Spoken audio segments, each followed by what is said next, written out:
What's up, my 11 YouTube friends? Got Project Flip's engine sitting on the bench here, and I'm about to dig into this thing and see what all we're gonna have to do to it. That way, anybody that's gonna be buying this thing can see that the engine was fully pulled apart and inspected, and anything that needed to be done is gonna be done to it.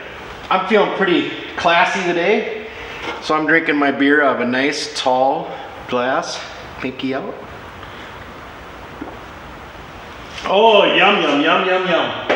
So last time I did one of these videos of tearing one of these down, I had a very, very reliable viewer get a hold of me and say, hey, couldn't see anything you're doing. Camera's adjusted too high. Figure it out. That was my dad. So, hopefully I got the camera set right this time so everybody can see what the heck I'm doing, because I did watch the video. I'm like, they'll get the point. Anyways, let's go NASCAR. Let's rip and tear.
Oops.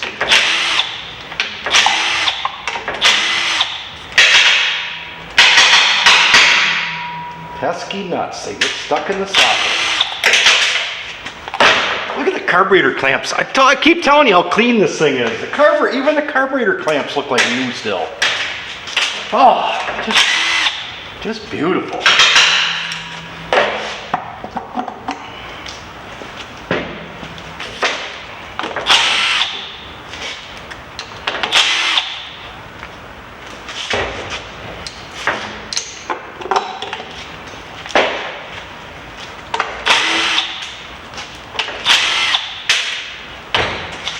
Oh, I got more hardware on the floor than I do on the bench right now.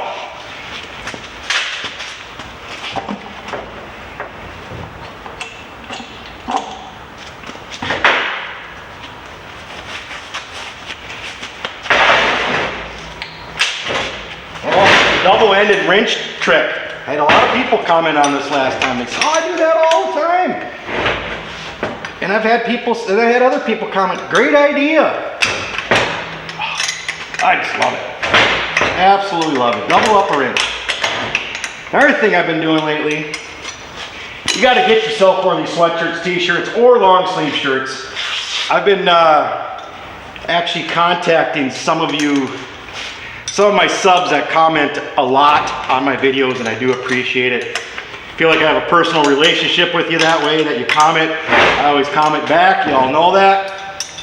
If you get a comment back from me that says email me and I give you my email address, you might want to. And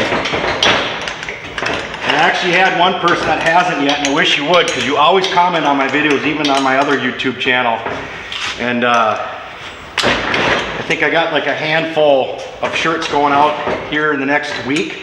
I'm still waiting for my order to get here, and it said it's shipped. Teespring said they shipped the order, so as soon as I get it, I'll be getting those out to the first handful of people I contacted. But yeah, I'll spread out some t-shirts to you guys, or ladies, or whoever you are. All I need is a size, so I don't know if I'll be able to give away one to everybody, but I'll pass out a few. Show a little appreciation, how much I appreciate you guys.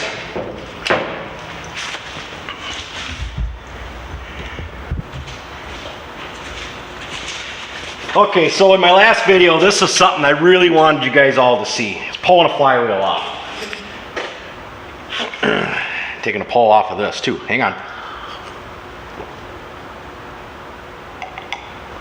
Oh, yum, yum, yum, yum, yum. Pulling a flywheel off. This comes up all the time. Can't get this stubborn flywheel off. It won't come off. And most of the time when I see their pictures, it's a harmonic balancer puller on there with the 3 bolts in it.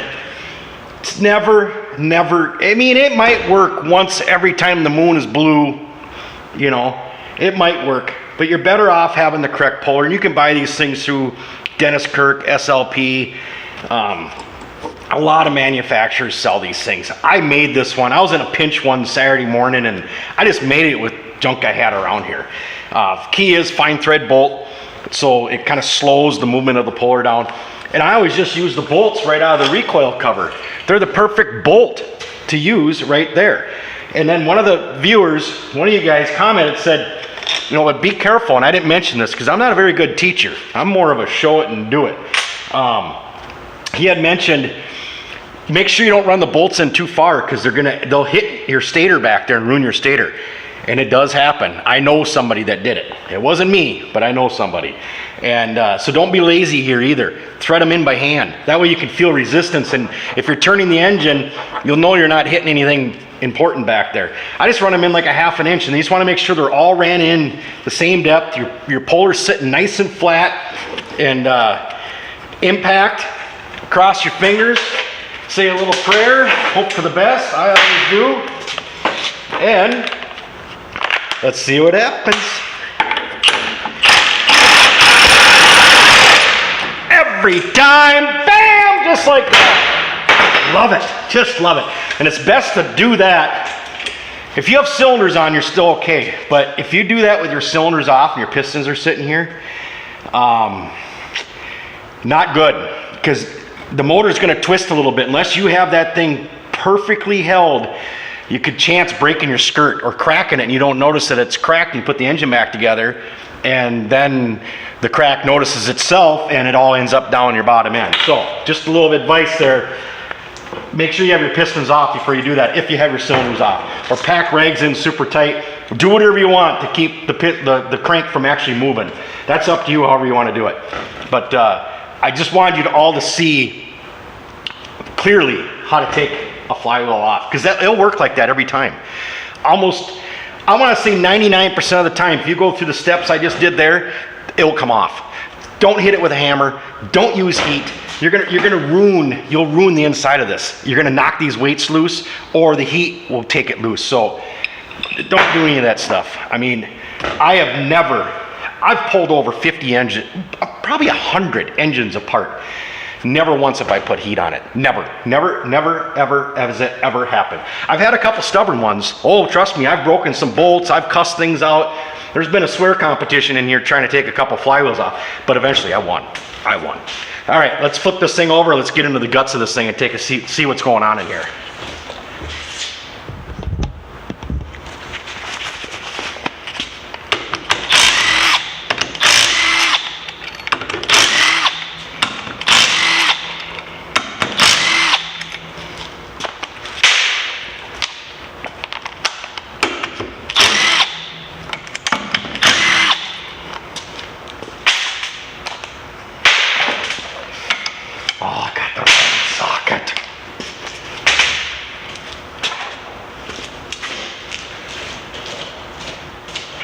You would think as many as these pulled apart, I could have every socket in my hand when I walk up to the engine to pull it apart. Nope. Always forget the size every time. Don't get it. I tell you what, hear me now and you can believe me later. From what I've already seen on the pistons and in the cylinders and on the piston pins, I'd hate to sound repetitive this winter, but we have come into more of these engines. The water pump was so god dang shot on it that when Tim had to rebuild them, he had to put new everything in them.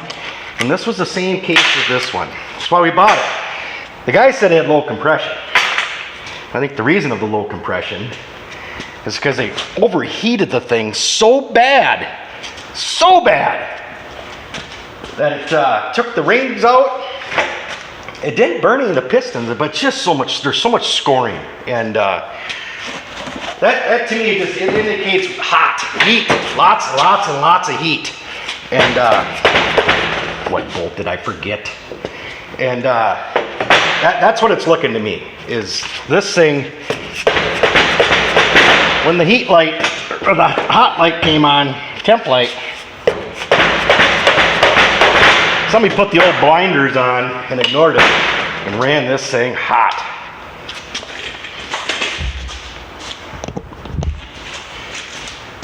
Well, I got it right down into her guts now. Really taking a good look at the crankshaft and the bearings. I don't hear anything too alarming. I mean, for a motor that's been sitting dry, I'm not too alarmed with anything there. They feel smooth. Like I said, this thing's been sitting dry forever. Who knows, a couple years, I don't know. But I mean, sometimes you just stand them up on end and you let some oil get down in the bearings and stuff, and I mean, if you spin them and you can't feel back and forth, then that's a good sign. But I'll check it, I'll inspect it more. I might even send it up to Northern Crankshaft, have them take a look at it and stuff too, and give it the blessing. So, but this is where my area of concern is. Every single, and the pistons have no, or the cylinders have no scoring in them. That's the thing. That's why I'm leaning more towards, this was hot. And this ring is actually stuck in the ring groove. So that'll lose you compression. And it just the way it's scored all the way around, there's no damage on the top. There's no wash, because like I said, I don't know how long this engine's been sitting, but I just think it got so hot it boiled any kind of wash that was on here right off. I mean, that's what I'm leaning towards. I mean, even the pins, the piston pins that came out were purple. So that means a hot engine. I'll show you one. You don't want to see that. That's hot. So, but I will do further inspection on everything.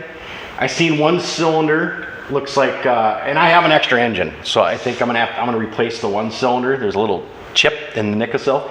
I'm not gonna build a completely brand new engine here. For a sled that I'm gonna sell for $2,000, I can't put $2,000 into the engine. I can't do it, because then I'd have to charge $4,000 for the sled. Is anybody gonna pay $4,000 for a 97 XCR 600? Highly doubtful. I don't see the market there. Somebody will pay $2,000 for a running sled, and that's what they're gonna get, a running sled. That the engine's been gone through, but it's gonna get new rings. I have another set of pistons that are good, and a couple of the cylinders are good here, and I have another good cylinder. So I'll be able to build an engine for it. But it'll get new rings, new gaskets. It's gonna get a new water pump. It's gonna get all that fun stuff. So, but I can't build a brand new engine for it because it's not feasible. Yeah, it just cost effective. It just would be so costly for the parts. It's $700 just for a crank, just like that, $700. Unless you find an OEM one. Some of them are still floating around, but to have one rebuilt now, the cost of bearings now have gone up so much. It's pretty much close to $700 to do a crank, to do it right. I mean, you can get them done for $500 to $600 tops, but if you want to do a crank one time, you're gonna spend about $700. So that's where I'm at, guys. Thanks for watching. Thanks for all the subs. Get yourself one of these. Go to Teespring. I'll put a link on this video. I put them in a lot of the other videos, but check out Teespring. If you can't navigate it, just shoot me a comment and I'll shoot you, or just email me and I'll try to walk you through it. I struggle on it a little bit too, but somehow I get my order through. But thanks, guys.